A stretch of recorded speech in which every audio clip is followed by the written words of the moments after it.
Hey, what's up YouTube? This is We All Juggle Knives and you are at Multi-Tool Monday. This tool is the Gerber Legend Multi-Tool, or as Gerber says, Multi-Plier.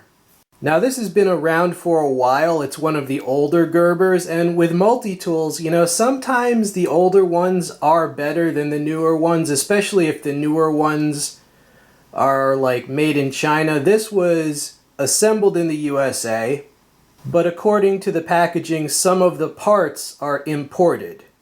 Now the sheath that this Gerber came with was way too small. You can cram it into the sheath, but getting it out in an emergency, it was just a no-go. So I'm using this Leatherman sheath. I think this is the OHT sheath, but it does fit these perfectly. Alright, so yeah, that sheath, it was way too small. I don't know what was up with that. Here is a size comparison for you with the Gerber Diesel, the Gerber Center Drive, the Gerber Legend, and the Leatherman Wave. So in comparing it to the Wave, you see this is a fairly large multi-tool. It's both longer and wider than the Wave, and thicker. By my measure, it's 4.3 inches closed.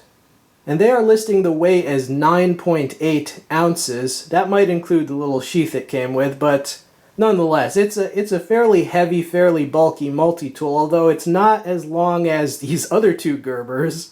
And you can also see the changing philosophy between those two other Gerbers, which are all based on the slide-out pliers. And this does not have slide-out pliers. It has more just conventional fold-out pliers. Yeah, I've noticed that over the years, Gerber tends to be all over the place with just the design of their multi-tools. You know, if you put like 10 Leathermans next to each other, you can see the consistent gradual evolution. You can see the shared features that are common to most or all Leathermans.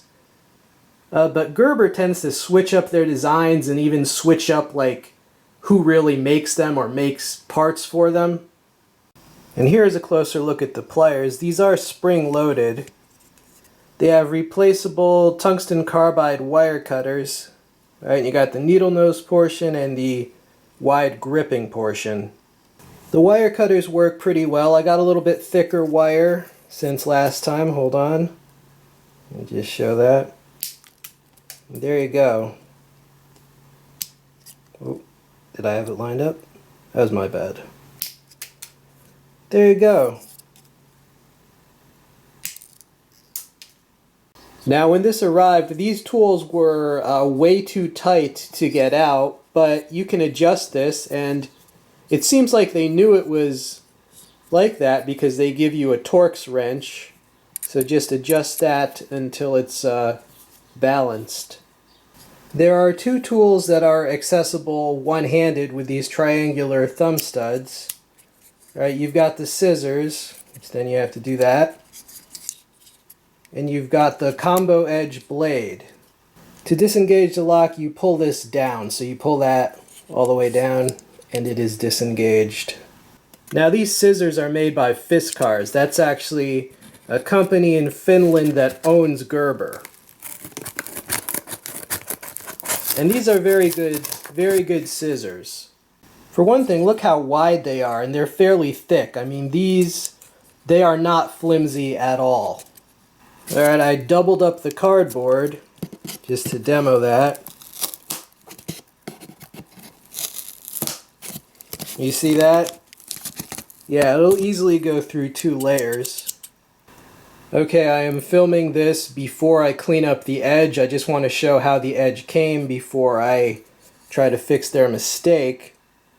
It's a combo edge, obviously, but the supposedly plain edge, can you see that?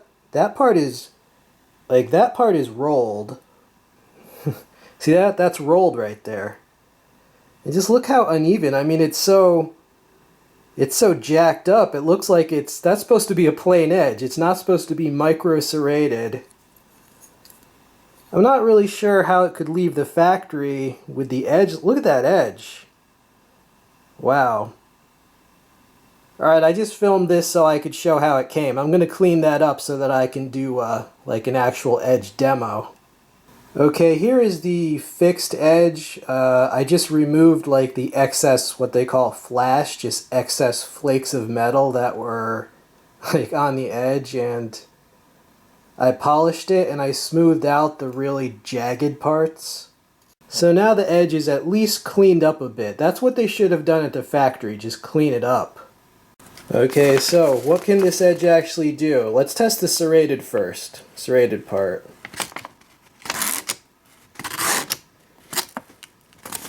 Okay, well the serrated part can't really slice very well at all. Now the plain edge. The plain edge is actually not bad at all. Of course, that's after I cleaned and polished it. But yeah, no, they actually gave you a good edge. They just, for some reason, they didn't clean it up. They didn't put the final steps on. But if you clean and polish the edge, the plain edge is actually sharp. And the two other long tools on this are the metal file and a blade exchanger that comes with a hacksaw blade. Now that stuff right there, those are carbide particles that are harder than steel. That's why this can cut through steel. The first thing I did when I got this was test out the hacksaw because I've never had a multi-tool that has a hacksaw. It's pretty rare. Leatherman does make an EOD version of the super tool which actually has one, but I don't own that. But I cut a nail like this.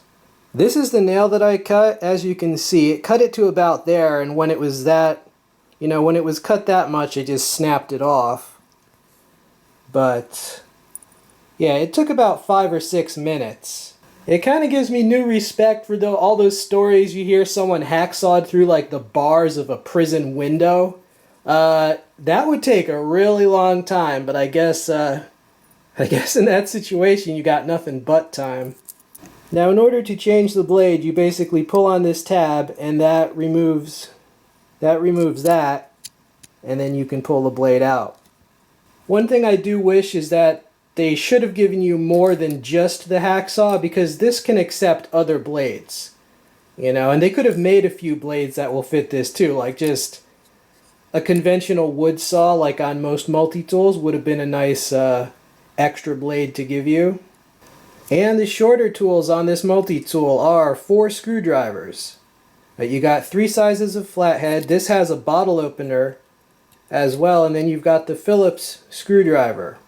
So 4 different screwdrivers is some pretty good screwing capability. I've heard that they also sell a bit kit for this, but I don't have the bit kit.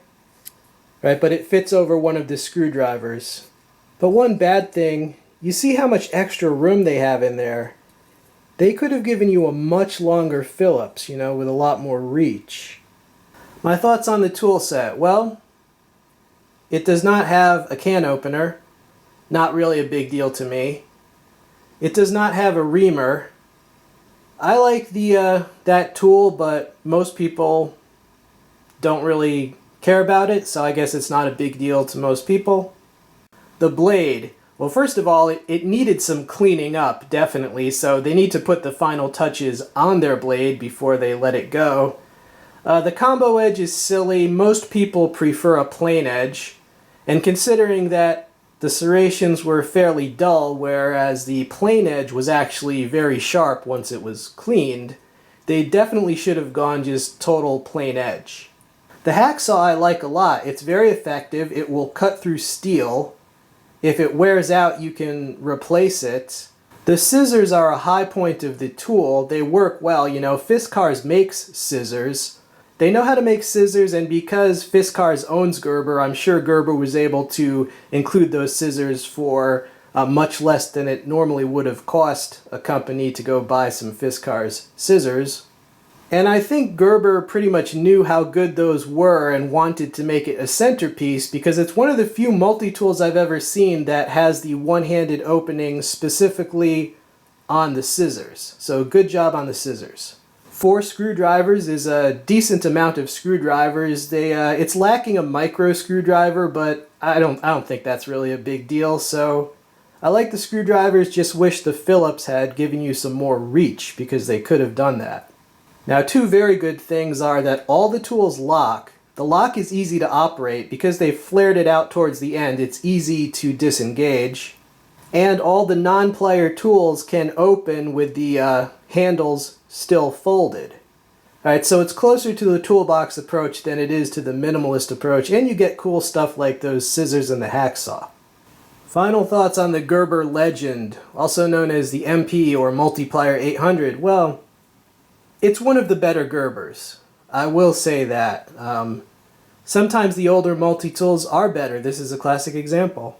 And it's generally well made. The only real drawbacks are that it's heavy and that the tool set is missing a few items that most people might not care about, but maybe some people need the can opener and a micro screwdriver and a reamer. So if that's you, then don't buy it. So in general, it is a good multi-tool, but the real problem is the price. Now this has been around for a while, and I watched some older reviews where the price was way less than it currently is. So I think this might be discontinued, although you can still get it on Amazon. So either it's discontinued and that's why the last ones are expensive, or the price just increased a lot. But yeah, I would recommend it, but I recommend it more if you can get a good deal on it. Like if you can find a used one in good condition, maybe at a garage sale, or you can trade someone for it, or you see it on eBay going for not very much. I would not pay top dollar for this tool unless the tool set somehow is just like fits you perfectly. You know what I'm saying? Like if you were just dying to get something with a replaceable hacksaw and everything else this has, you know, that's the only way I would pay full price. So I will include the Amazon links to this tool, but I can't guarantee that Amazon's prices will be that good. But if you want them, they'll be there. And I'll also include a list of other links so you can just browse around multi-tools. Please try to use those links. They help keep the Multi-Tool Monday rolling. Right, so it's a good tool, but it's only good if you can get a good deal on the good tool. Hope you enjoyed seeing this multi-tool. This has been We All Juggle Knives and Multi-Tools. I'm out.